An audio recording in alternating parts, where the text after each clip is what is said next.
Obrigado. Deixa eu compartilhar aqui a apresentação.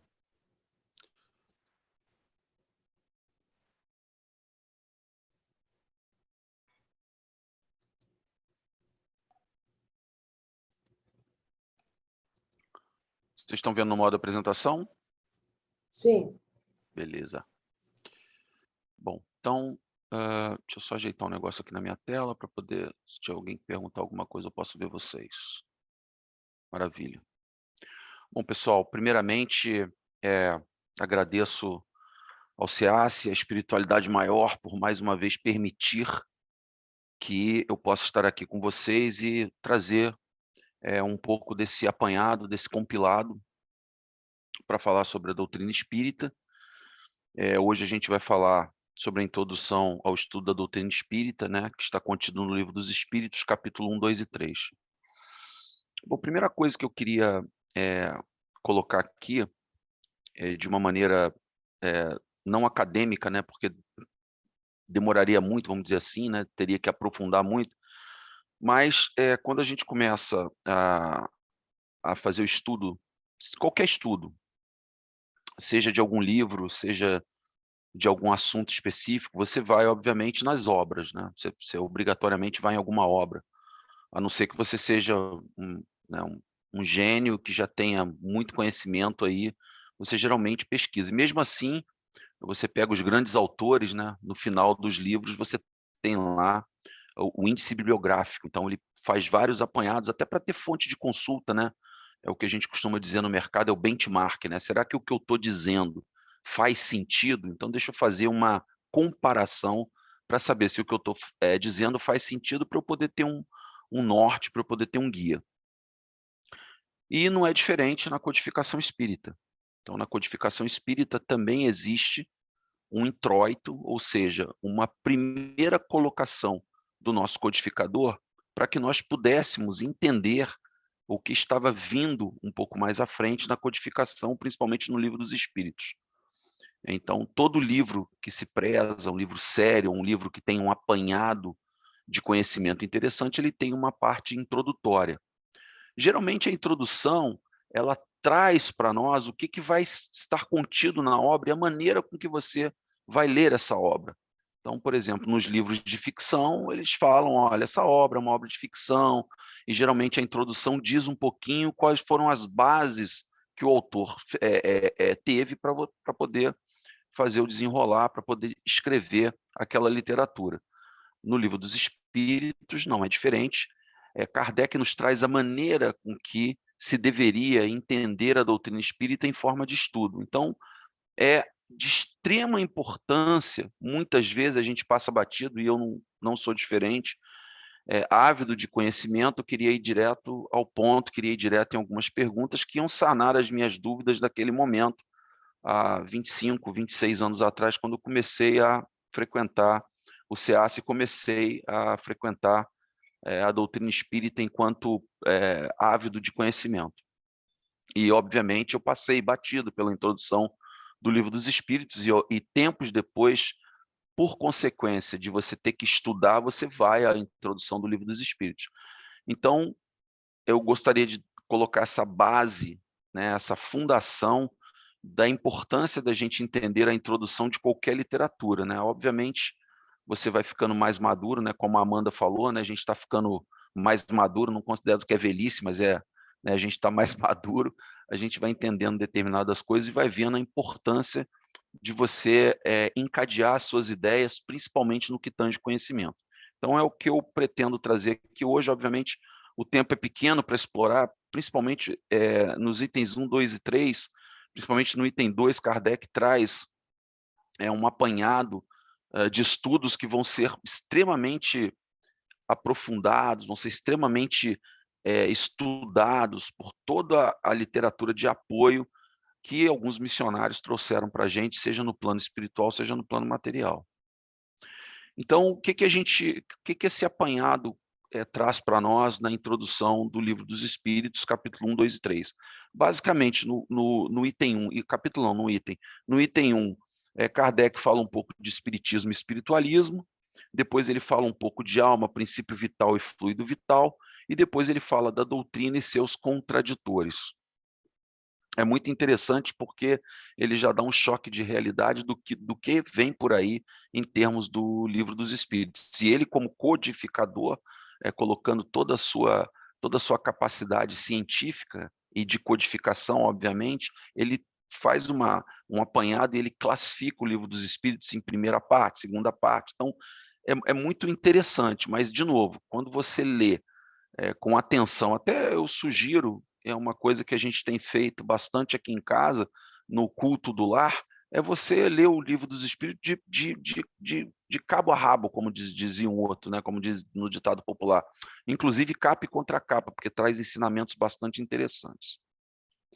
Então vamos lá, vamos relembrar um pouquinho, porque eu acho que é importante a gente relembrar a base doutrinária e a base da codificação. Então, obviamente, o Livro dos Espíritos, né, lançado em 1857 pelo então professor Denisard Hippolyte Léon Rivail, usando o pseudônimo de Kardec, foi uma codificação onde participaram diversos médiuns, né? Então Kardec fez naquela época. Você sabe que nada se cria, tudo se copia ou se inova, né? Então o que o Kardec fez com vários médiuns, ele fez o que a gente chama de benchmark. Hoje em dia é moderno falar benchmark, mas Kardec já fazia isso e outros antes de Kardec já faziam isso. O que ele fez? Ele pegava uma psicografia, fazia uma pergunta, pegava a psicografia, só que ele não pegava uma psicografia, ele pegava um médium, ele pegava vários médios para justamente fazer um apanhado, ver essas sinergias entre as respostas e, obviamente, trazer aquilo que fazia sentido. O que não fazia sentido, ele deixava para estudar depois ou simplesmente descartava. Então, é muito interessante dizer isso. Por quê? Porque isso nos dá uma segurança muito grande da forma com que o Livro dos Espíritos e todas as obras posteriores foram escritos, né? Tudo foi dirigido pelo Espírito de Verdade, no caso de Jesus, 5 livros, os quais estão aí, né? O Livro dos Espíritos, 1857, o Livro dos Médiuns, 1861, o Evangelho segundo o Espiritismo, 1864, o Céu e o Inferno, 1865, e a Gênese, 1868. Uma das coisas que eu estava vendo, e eu achei interessante trazer aqui, eu coloquei como item, mas eu estava olhando uma palestra espírita, e foi muito interessante, porque houve uma dedicação muito grande do palestrante em trazer para nós que, por exemplo, Kardec foi codificador e não autor. Isso dá muita margem, principalmente para as pessoas que estão fora da doutrina espírita ou estão querendo entender um pouco mais da doutrina espírita e não têm a oportunidade de. Então, muita gente fala assim, eu, por exemplo, antes de conhecer o SEAS, aí eu até brinco, é por intuição, o pessoal perguntava assim, o que que você é? Aí eu falava assim, você tem religião? Tem. O que que é? Eu sou kardecista. Nunca ninguém me corrigiu. Eu cheguei no SEAS falando que eu era kardecista e, obviamente, todas aquelas pessoas que me acolheram lá, com muita tranquilidade, com muito carinho, eles me ensinaram que não é kardecista, porque a gente não segue uma doutrina de Kardec, a gente segue uma doutrina espírita, a doutrina de Jesus. Então, assim, é muito importante dizer que Kardec não foi autor, né? Então, quando você chega para um Chico Xavier, é, Divaldo, né, eles falam: "Pô, você escreveu?" "Não, não, eu não escrevi nada, eu sou apenas um instrumento". Então Kardec foi o codificador por isso, porque ele fez um compilado de todas as perguntas que ele queria fazer e, obviamente, com muita intuição, com muitos espíritos ao seu lado, ele trouxe para a gente essa codificação. Isso é muito importante. E uma outra coisa que eu achei bastante importante trazer antes da gente entrar no assunto, foi justamente o momento que a humanidade passava. Então era bastante propício, porque já haviam vários fenômenos sendo manifestados, né? Então, as mesas girantes, os fenômenos de Heideville, então, acontecendo. Hoje é muito tranquilo a gente falar que eu estou aqui no Brasil e eu vou pegar um voo, se eu sair reto aqui do Rio de Janeiro, eu vou sair lá na África do Sul. Isso é muito tranquilo para a gente hoje pensar em avião.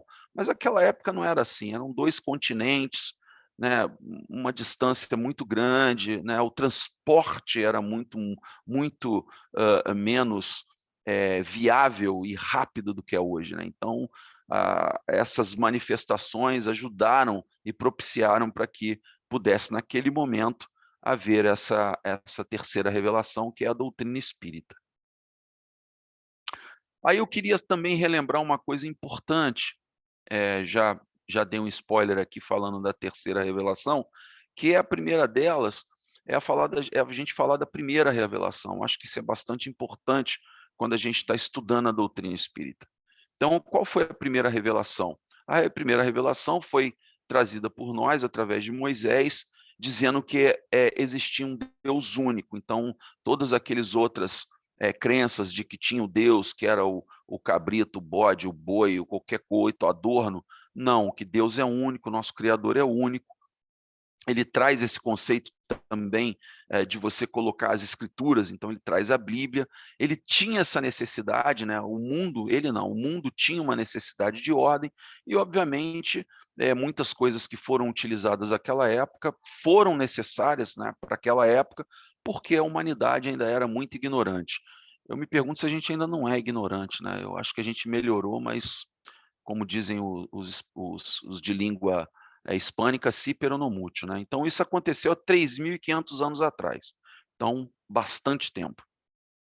Aí veio a segunda revelação, e reparem que a gente migra de um Deus único, aquele Deus que tinha a visão de um Deus de poder, de um Deus de vingança, de um Deus autoritário, e a gente vem para a segunda revelação para um Deus de amor, né? Então vem Jesus com as suas parábolas, e assim, até hoje nós estudamos, até hoje nós ouvimos e até hoje nós refletimos sobre o que Jesus disse há mais de 2.000 anos atrás, e ainda assim acontecem duas coisas. O primeiro, como é difícil praticar o que ele nos trouxe, e o segundo, como é difícil entender, porque a gente acha que entende, a gente acha que entende o que Jesus falou sobre amor, sobre caridade, sobre o próximo, a gente acha que entende, mas a gente não entende nada ainda.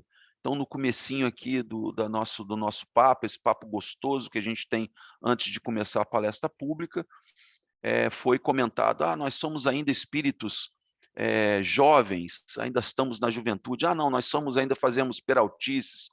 Na verdade, nós somos espíritos velhos, que já tivemos diversas encarnações, e ainda assim a gente não compreende na sua totalidade ou na sua raiz o que Jesus nos trouxe. Claro que a gente tenta imensamente, mas a gente ainda não entende, infelizmente. Então Jesus traz isso, e ele traz essa necessidade de entendimento, quer dizer, não é mais aquela justiça olho por olho, dente por dente, mas é a necessidade de entendimento do convívio, de um Deus único, de um Deus de amor, de um Pai Criador.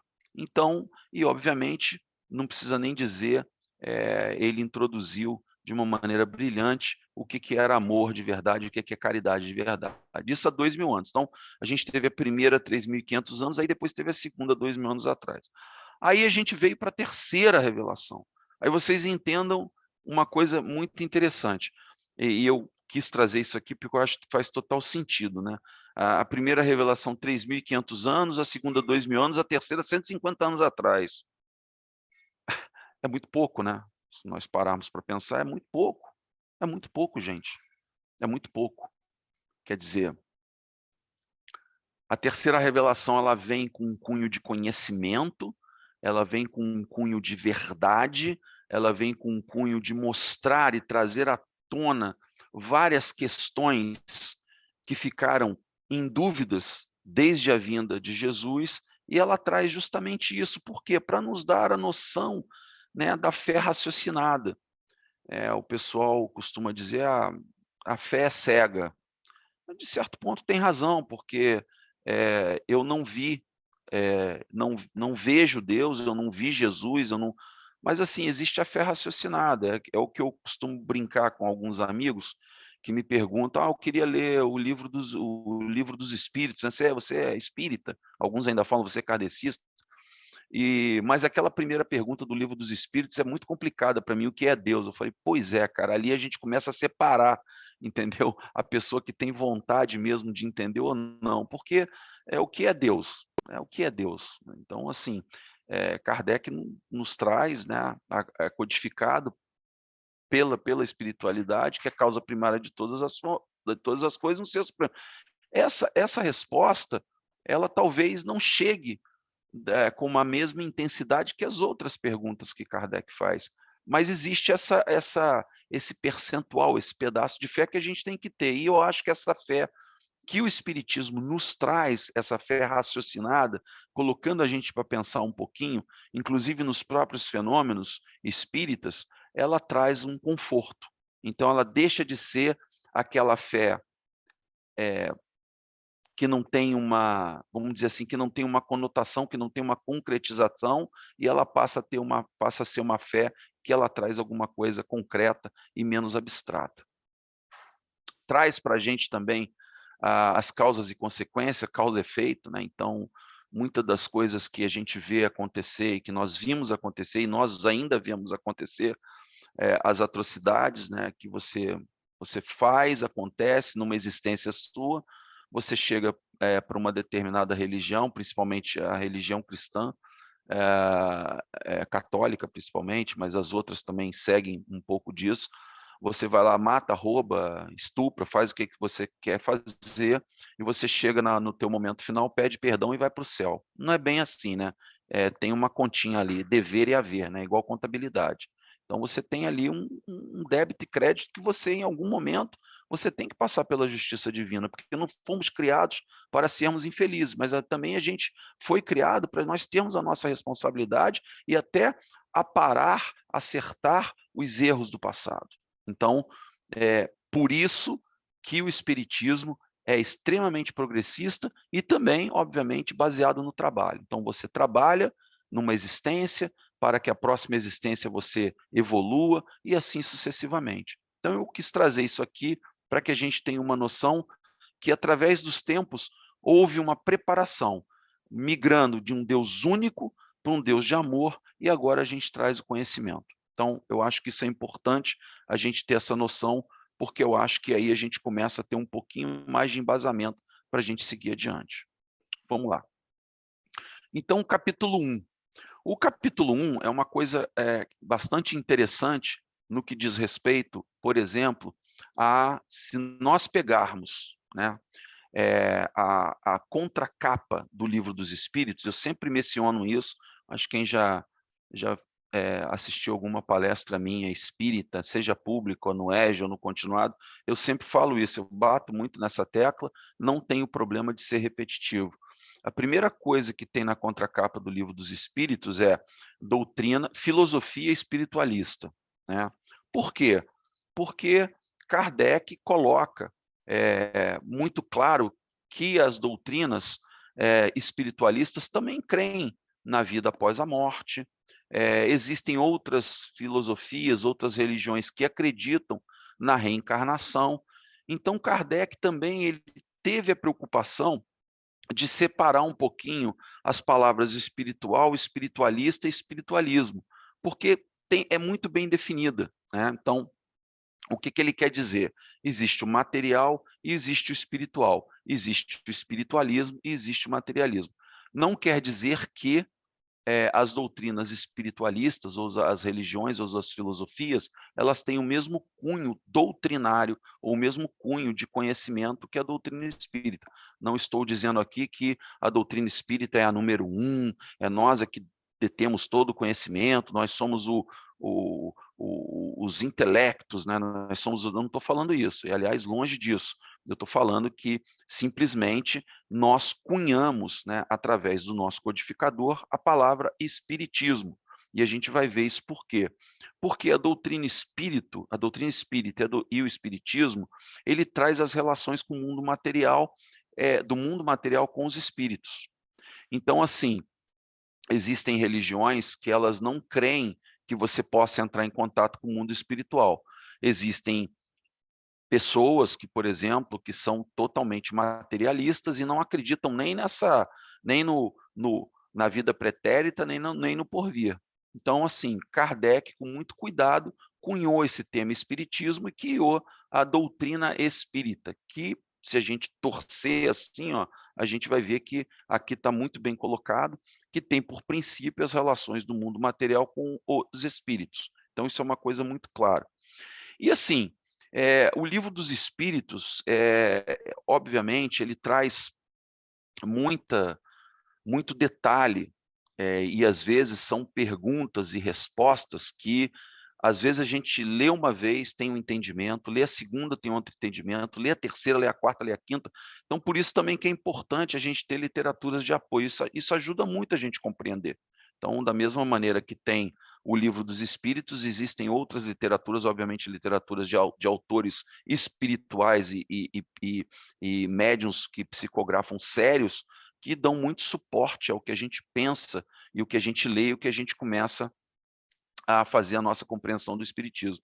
Então, como eu disse, lá no cabeçalho do Livro dos Espíritos tem as palavras filosofia espiritualista. Ali a gente já começa a dizer o seguinte: olha, nós somos uma filosofia espiritualista. Então, eu creio na reencarnação, eu creio num Deus único, eu creio na alma, eu creio na comunicabilidade dos espíritos, eu creio na pluralidade dos mundos, eu creio na pluralidade das existências. Opa, isso aí são as bases da doutrina espírita. Sim, são as bases da doutrina espírita. Então, isso difere um pouquinho. Por isso que Kardec, com muita tranquilidade, ele cunhou esse termo espiritismo. Então, nós que somos, acreditamos, estudamos a doutrina espíritas, nós somos espíritas ou espiritistas. Eu não tenho visto muito esse termo, inclusive as pessoas que têm muito mais experiência do que eu podem depois mencionar, mas eu não tenho visto muito esse termo espiritista. Eu tenho visto, durante essa minha jornada como espírita, eu tenho visto o termo espírita. Eu não sei se isso aí pode ter sido tradução, eu confesso que eu não fui a fundo nisso para saber. Mas então, resumindo, eu trouxe esses 4 pontos do primeiro item, que é as palavras espiritual, espiritualista e espiritualismo têm a significação bem definida. O espiritualismo é o oposto do materialismo. Foi criado o termo espiritismo por Kardec. A doutrina espírita ou espiritismo tem por princípio as relações do mundo material com os espíritos e, por fim, não menos importante, né, o Livro dos Espíritos contém a doutrina espírita, né, e prende-se a doutrina espiritualista, porque nós temos, né, as nossas semelhanças com outras doutrinas, mas o interessante é justamente isso, né? No cabeçalho do título, a palavra filosofia espiritualista. Então, isso traz bastante conforto aí para nós. Bom, vamos para o segundo. Esse aqui eu diria o seguinte, que para uma palestra pública, se a gente ficasse aqui só falando de alma, princípio vital e fluido vital, a gente precisaria assim de uns 3, 4 dias, até porque várias pessoas que eu estou vendo aqui, que estão com a gente hoje, participam do continuado, já fizeram EJE, e você sabe que falar de alma, princípio vital e fluido vital são capítulos à parte que a gente estuda 1 hora, 2 horas, 3 horas e nunca consegue exaurir tudo que a gente gostaria de entender. Então, aqui é uma pincelada, porque a gente está olhando aqui, o foco é introdução ao estudo da doutrina espírita, item 1, 2 e 3. Então, assim, resumindo, né, um resumo aqui. Os 3 principais itens que compõem o segundo item é a alma, o princípio vital e o fluido vital. Bom, vamos falar um pouquinho de alma. A primeira coisa que eu trago para vocês é que a alma, ela possui também vários termos, né? Então, possui muitas definições. Atma, ela possui Hanukkah, ela possui... São vários termos e várias religiões entendem de uma certa maneira.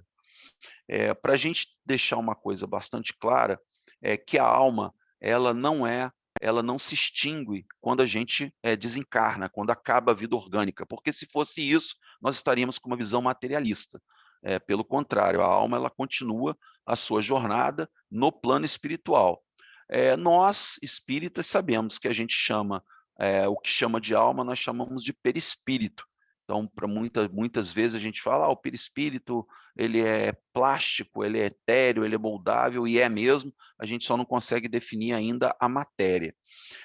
Como outras religiões também, eles colocam que a alma ela não tem, por exemplo, ela não tem uma individualidade. Então, quando acontece isso, a gente começa a ir para um lado do panteísmo.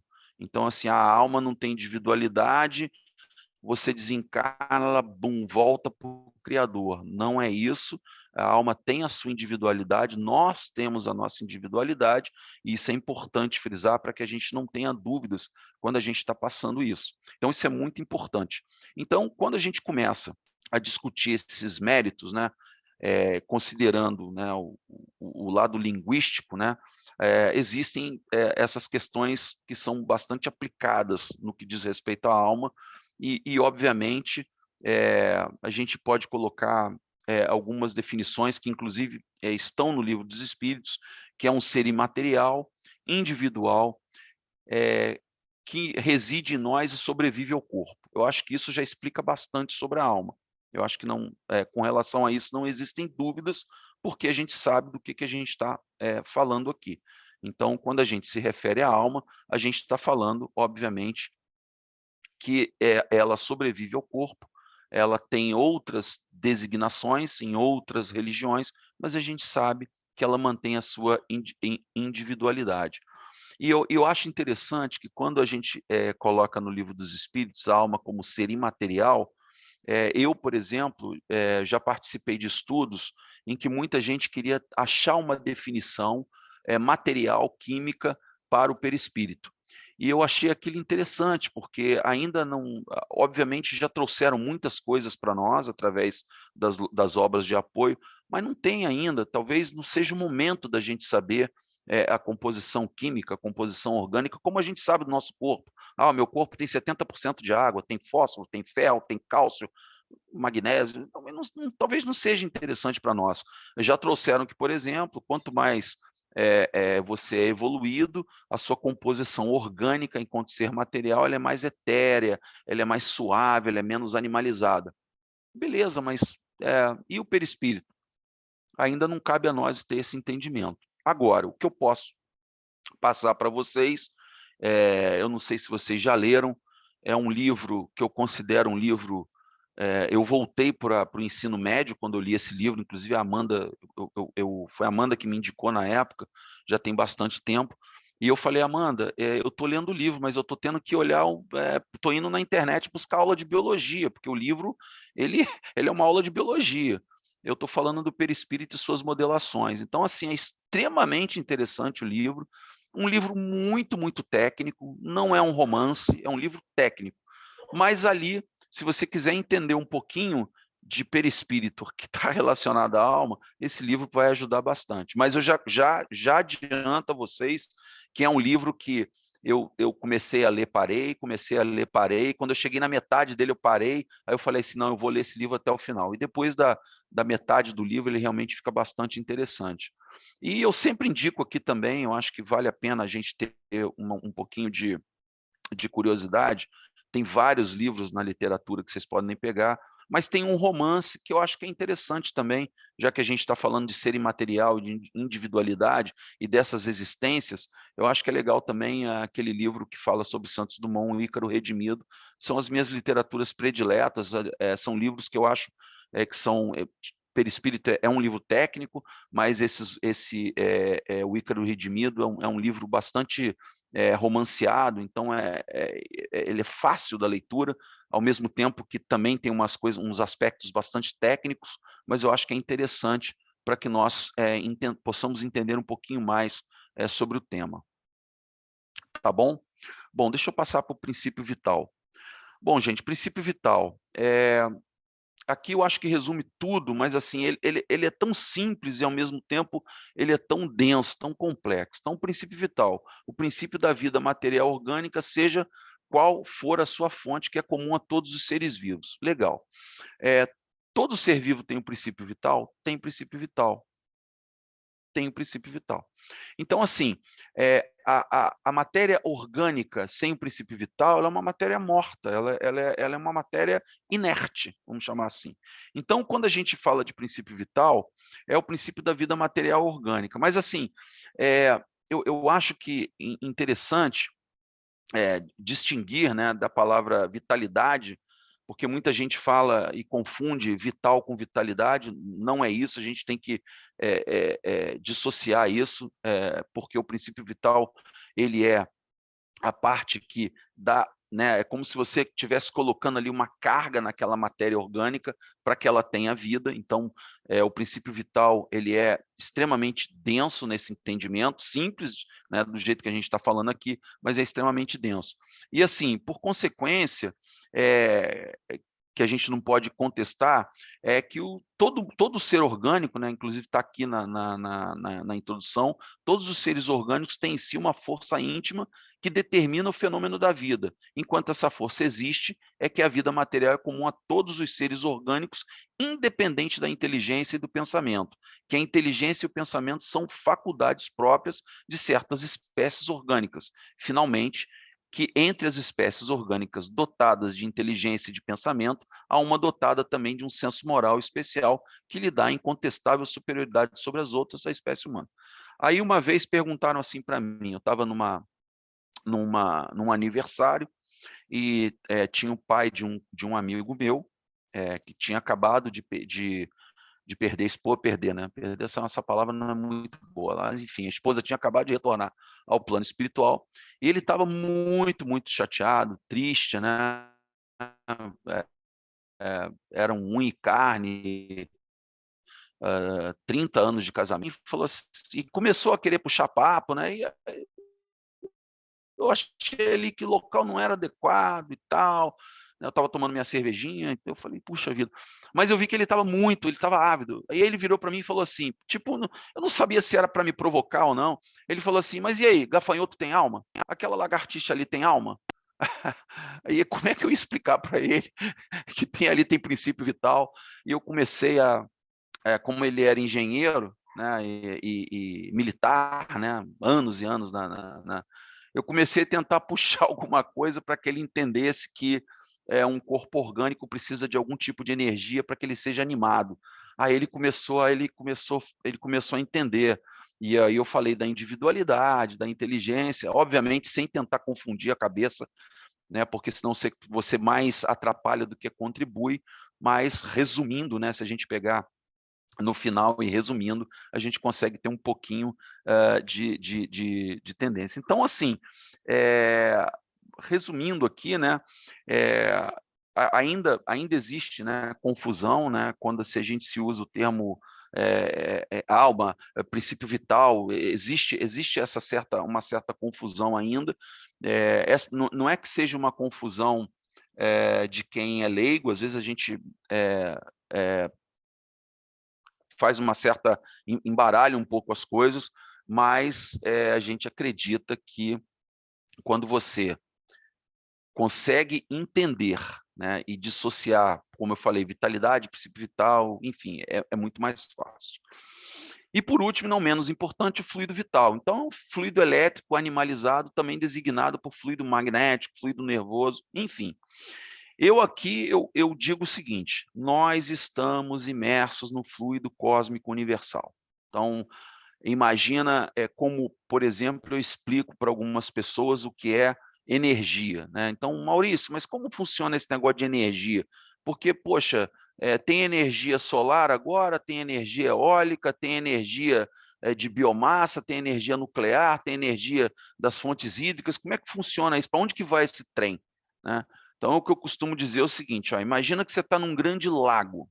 Você está num lago, existe um lago ali, e esse lago é que vai abastecer toda a sua comunidade.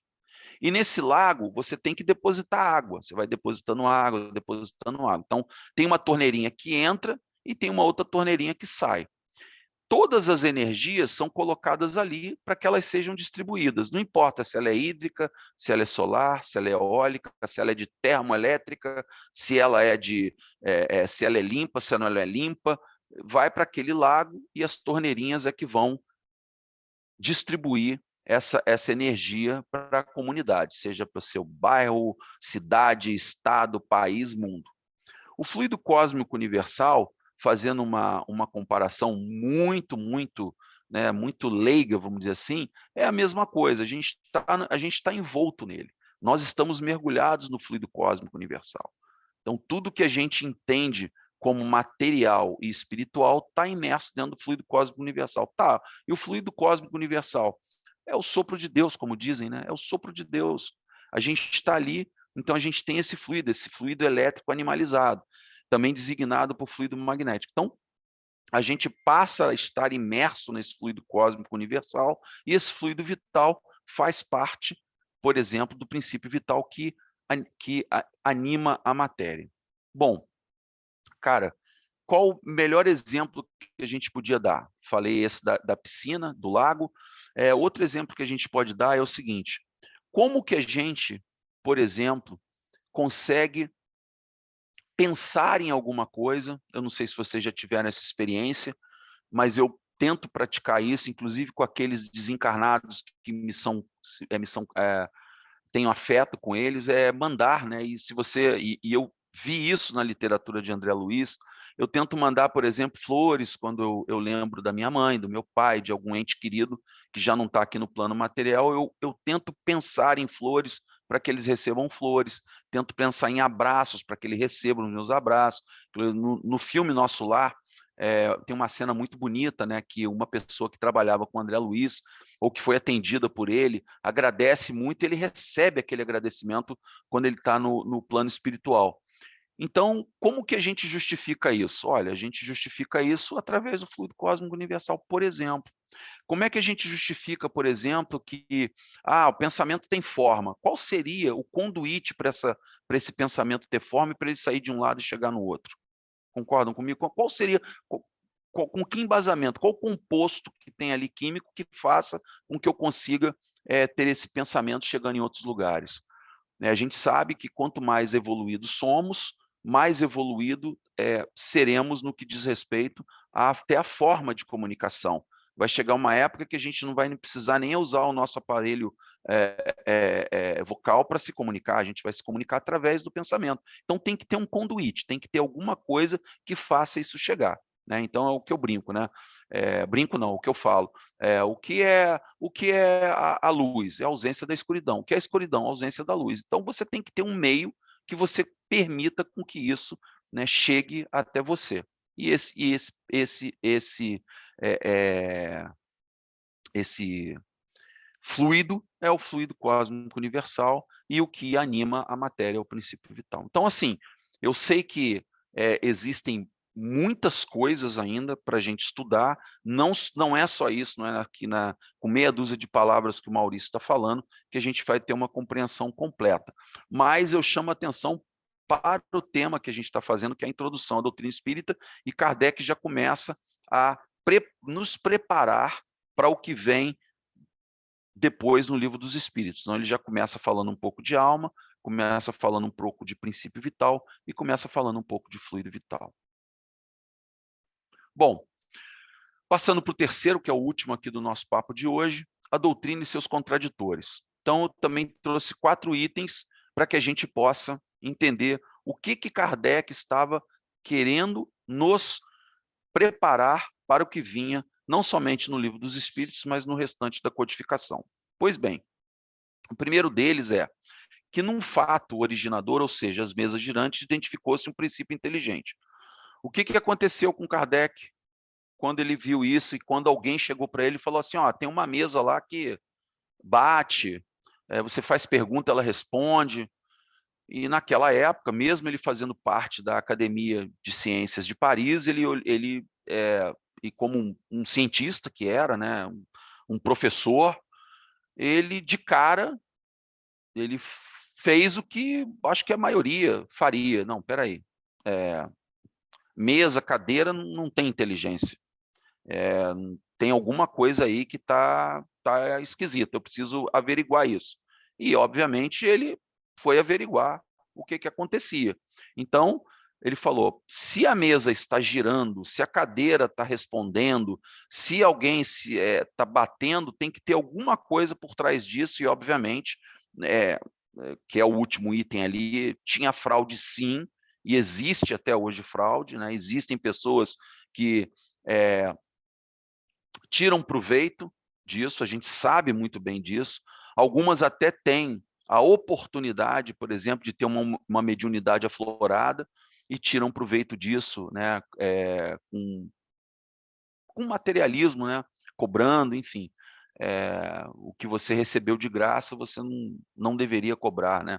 Eu falo não deveria, porque nós sabemos disso, mas, quem somos nós para criticar, né. Então a gente sabe até onde a gente vai, o que que a gente pode fazer. Mas enfim, o que que originou tudo isso, foram esses fenômenos que aconteciam. Então Kardec começou a querer estudar esses fenômenos para entender, de fato o que estava acontecendo, porque se havia resposta, tinha que ter um ser inteligente ali, tinha que ter um princípio inteligente, alguém estava fazendo aquilo, alguém estava respondendo, você podia não ver, podia não entender, mas havia um princípio inteligente. Então ele começou a estudar, foi aí que ele começou a compreender. E isso, na França daquela época, era muito comum, era muito forte isso, inclusive em teatros, era um show business, né, como dizem. E, obviamente, esse show business era muito estendido, porque também haviam os fenômenos de magnetismo, também, que foi muito forte naquela época. Então, era uma moda na sociedade.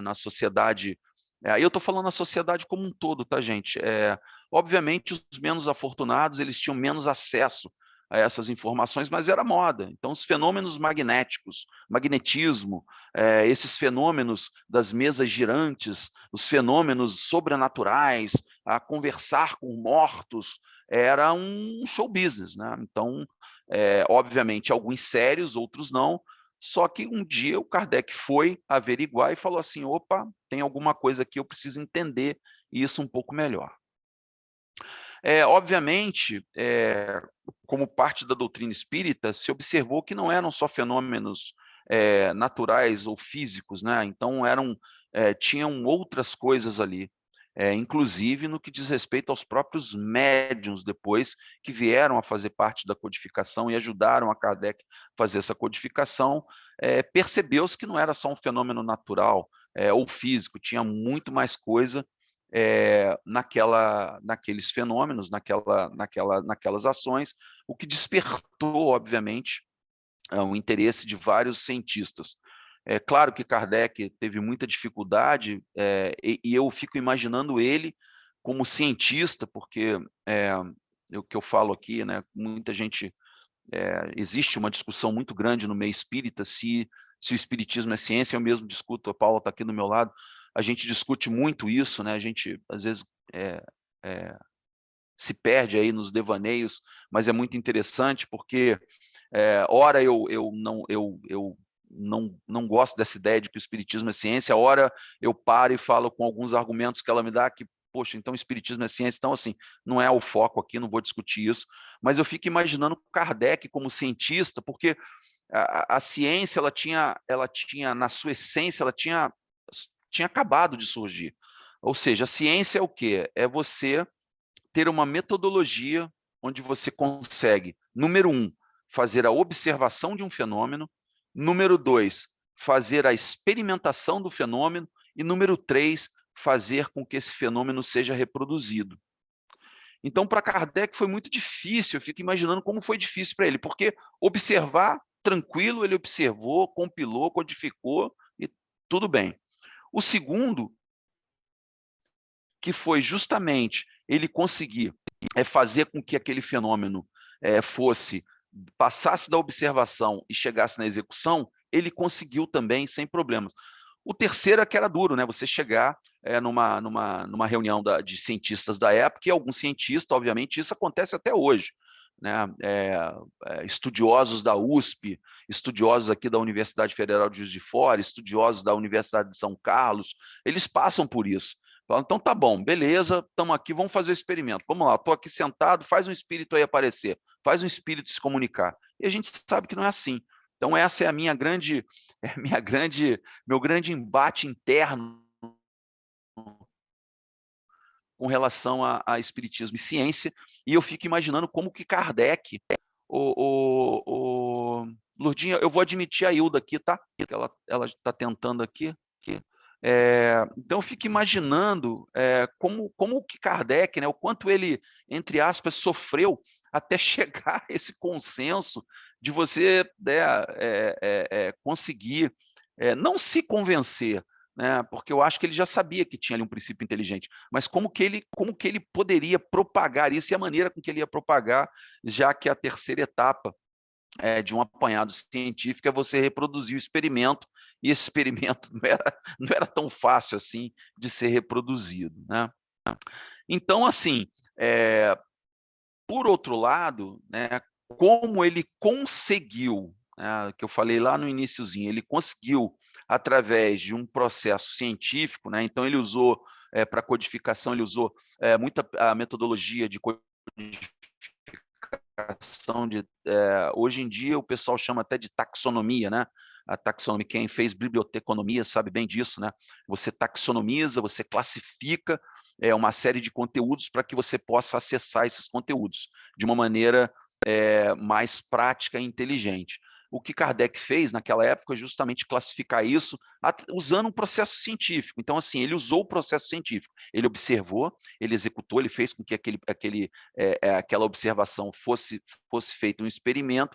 Ele só não conseguiu, entre aspas, porque ele não podia fazer isso se a sociedade parisiense da época quisesse, então reproduz aquele agora, e não conseguiu. Mas o que ele conseguiu? Uma coisa muito mais importante, na minha opinião, ele fez o tal do benchmark, ele fez a tal da comparação. Ele pegou uma pergunta, ele pegou N capapi respostas e olhou e falou assim, opa, isso aqui tem a ver. Se saísse todo fragmentado, ele falava, olha, para um processo científico, isso aqui não tem valor. Então, ou eu não entendi, então ele separava para ele estudar de novo, para ele olhar com um olhar um pouco mais de lupa, para ele ver depois, ou ele simplesmente compilava aquelas informações que faziam sentido. Eu fico imaginando você fazendo isso em 1800 e bolinha, né? Devia ser uma coisa extremamente desgastante, né? E, por último, e não menos importante, a gente sabe que o fenômeno é inegável na sua essência, inegável na forma com que é conduzido, já foi muito mais latente, obviamente, de novo, né, o mundo estava passando por um processo bastante interessante de mudanças bastante profundas na sociedade global, né, principalmente nos países ali que estavam emergindo, né, saindo de um período aí de sombras, vamos dizer assim, e chegando naquele iluminismo, né, naquela coisa de você ter a ciência, você acreditar na ciência, né. Hoje em dia eu me pergunto se a gente não está voltando de novo, né, porque parece que a ciência não tem mais sentido em alguns casos, né. Então, assim, aquele período em que teve essa coisa de olhar a ciência mais de perto, analisar de fato, pesquisar, estudar, então era um período que era muito propício a isso.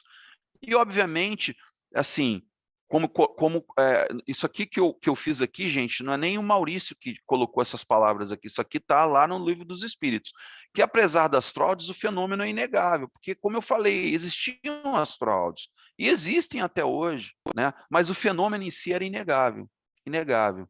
Então havia sim os fenômenos das mesas respondendo, das mesas girando, das cadeiras batendo, mas a gente sabe que cadeira, mesa não tem inteligência, né. E obviamente existe aqui matéria orgânica, né, existem aqui, átomos que estão girando, né, se a gente tivesse, o poder de poder colocar o dedinho e fazer com que a gente penetrasse, né, todo esse campo magnético que está aqui, que é essa energia pulsante que faz a matéria, né, se a gente for lá pesquisar, a gente sabe que a matéria é uma concentração forte de energia, então, tudo que você vê como matéria, um tripé, o meu mouse, tudo isso aqui tem átomos aqui que estão vibrando, para a constituição daquela matéria. Por isso que é muito fácil a gente entender o tal de que estamos imersos no princípio, no fluido cósmico universal. Aqui o pessoal vai dar risada, eu sei que vai dar risada, mas, de novo, se tiverem oportunidade, assistam o filme Matrix, que eu acho que, obviamente, é uma ficção, mas eu acho que traz para a gente é muito interessante, porque eles conseguiram abordar determinados temas que são muito semelhantes à da doutrina espírita no que diz respeito ao conhecimento. Então, essa coisa da matéria, essa coisa de você ter um mundo paralelo, é muito interessante. Então, acho que eu fico brincando aqui, já até falei que um dia no CEAS a gente vai fazer um cine debate com Matrix. Tem outros, tá, gente? Tem vários outros aí que eu acho que teve muita influência dos espíritas de Hollywood, né? Então, Star Wars, Guerra nas Estrelas, Jornada nas Estrelas, tem vários aí bem interessantes. E agora, então, para aqueles que gostam, com a chegada dessa febre que está agora, que é o tal do metaverso, gente, é muito legal você olhar isso e falar, gente, olha que legal, pluralidade dos mundos, pluralidade dos mundos habitados, né? Você está numa outra dimensão, gente. Isso é muito interessante e a gente está muito próximo disso, de a gente começar a ter esses fenômenos muito mais esclarecidos e eu tenho certeza absoluta que esses fenômenos um dia vão ser muito mais fáceis de compreender, inclusive alguns vão falar, caramba, eu tive num centro espírita que falava sobre isso. Isso vai ser muito legal quando a gente puder ter acesso a isso.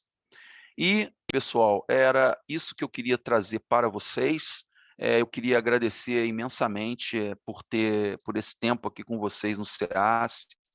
É um prazer para mim estar aqui e só agradecer e que vocês tenham uma semana abençoada de muita paz, de muita inspiração e de muita conexão com os nossos mentores. Tá bom? Obrigado.